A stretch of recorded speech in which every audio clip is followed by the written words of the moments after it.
Benvenuto o bentornato nel Bosco delle Streghe, caro pellegrino dell'ignoto. Oggi raccontiamo la storia di una strega vera, mista a leggenda. Parliamo di Baba Yaga. Il mito. Baba Yaga è un personaggio mitologico dell'Est Europa che si aggira tra le steppe, nei boschi, sulle montagne, nelle pianure innevate. Una strega vecchia e brutta, capace di fare incantesimi, di maledire e terrorizzare. Un essere crudele, prevalentemente cattiva e demoniaca, ma è anche una persona che sa dare buoni consigli a chi è puro di cuore. Baba Yaga spaventa grandi e piccini perché può mangiarti in un suo boccone. Del resto è un personaggio che si trova un po' in tutte le culture, il cattivo che fa da spauracchio, in modo che tutti siano diffidenti degli estranei. La strana donna abita nelle foreste più fitte e inaccessibili, in una casa sovraelevata su due enormi zampe di gallina che si spostano di qua e di là. Lei non si trova mai in un unico punto ed è per questo che diventa una strega errante. La bizzarra abitazione emette grida quando si muove, le sue mura sono fatte di ossa umane,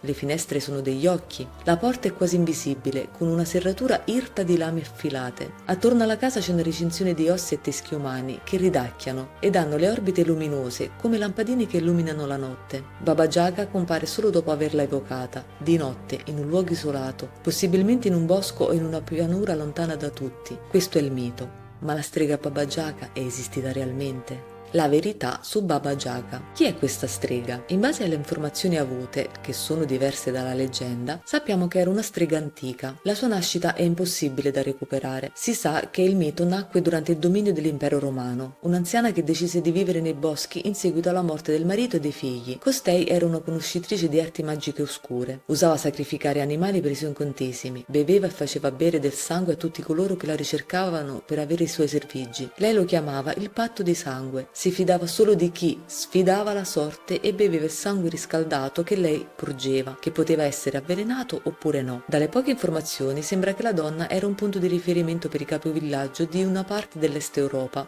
vicino alla Russia. In molti si rivolgevano a lei per sapere quale fosse il futuro e per prendere decisioni in caso di guerra oppure per stipulare dei patti tra più popolazioni. C'è chi la definiva la matta dei boschi, altri invece la chiamavano l'amante del demonio. I suoi rituali, di derivazione celtica o germanica, erano spaventosi, crudeli, terrorizzanti e per questo tutti la temevano. La donna era anche molto dispettosa. Quando nessuno si rivolgeva a lei, di notte ella si avvicinava agli allevamenti o ai villaggi per uccidere animali o distruggere i raccolti. Ecco perché si decise, negli anni, di farle delle offerte. Molti abitanti dei villaggi, quando uccidevano dei polli, tagliavano le zampe e le lasciavano su altari dedicati a Baba Yaga, altari che erano posizionati agli inizi dei boschi più scuri. Sembra che le zampe di gallina fossero uno dei cibi preferiti dalla strega. Secondo noi era la parte che spesso era di scarto del pollo delle galline. Magari qualcuno di voi si ricorda che i nonni facevano il brodo con le zampe di questo animale, perché era una parte che veniva di solito gettata, ma alla fine era anche molto grassa e nutriente. Probabilmente da qui nasce la credenza che la casa di Baba Yaga fosse fornita di zampe di gallina per farla spostare rapidamente. Se però questo è il motivo, ci domandiamo come mai si parla di teschi e ossa umane. Mangiava anche quelle? Ebbene no. Sempre grazie alle informazioni giunte, sembra che alla strega Baba Yaga si rivolgevano spesso uomini e donne anziani o malati che speravano di avere salva la vita grazie alle sue arti magiche. Solo che queste persone venivano letteralmente abbandonate nei boschi o presso le abitazioni della strega perché si temeva di incontrarla. Era poi la donna che si occupava di seppellirli, lasciarli marcire alle intemperie, curarli o ucciderli. Infine Baba Yaga, nella vita reale, aveva più abitazioni poiché gli inverni nell'Est Europa sono molto rigidi. In estate viveva in montagna, in primavera nei boschi, dove poteva trovare facilmente erbe e cibo. In autunno si avvicinava ai corsi d'acqua e in inverno viveva in pianura. Questo l'ha fatta diventare una strega errante. Aspetto di Baba Yaga. Baba Yaga è una donna vecchia, alta e magra, possiede dei capelli lunghi e scompigliati, biondastri o castano chiaro, smunta in viso, pallida e con gli occhi circondati da profonde occhiaie, ha lineamenti deformi, un lungo naso appuntito, i denti sono di pietra ed è per questo che evita di sorridere e quando le si parla si copre la bocca. Si sposta volando su un grosso mortaio di legno, usando il pestello come timone o per incitare il mortaio ad andare più veloce. Usa una scopa di betulla argentata per cancellare le tracce del suo passaggio. Ogni volta che Baba Yaga passa o compare, si alza una una folata di vento gelido. Le foglie e i rami degli alberi si piegano e il loro fruscio sembra un lamento, un digrignare di denti. Di notte si teme la sua visione quando si è nei boschi. Insieme a Baba Yaga ci sono degli aiutanti invisibili, gli spiriti del bosco, e la donna ha ben 3 servitori: un cavaliere bianco vestito interamente di bianco, stivali, corazza e mantello, che cavalca un cavallo anch'esso bianco. Questo servitore compare all'alba luminosa. C'è poi il cavaliere interamente rosso, come il suo cavallo, che simboleggia il sole. Infine il terzo servitore è un cavaliere nero che cavalca un cavallo nero ed indica la notte buia e scura. Stranamente questi personaggi ci ricordano i cavalieri dell'Apocalisse. In alcune leggende che parlano di Baba Yaga ritroviamo che è un servitore che possiede 3 braccia, 3 teste e 3 gambe. A seconda degli ordini della sua padrona cavalca poi un cavallo nero, rosso o bianco. Leggenda della strega e di Vassilissa. La più famosa di tutte le leggende che circondano Baba Yaga è l'incontro con Vassilissa, la bella. Qui si narra di una bambina che fu benedetta dalla madre morente e che gli regalò una bambola che l'aiutasse nelle difficoltà, a patto di tenerla sempre segreta. Il padre, rimasto vedovo, si risposò ben presto con una donna che aveva 2 figlie. Queste sorellastre maltrattavano la piccola Vassilissa. Diventata grande e bella, l'invidia delle donne crebbe ancora di più, finché non la mandarono una notte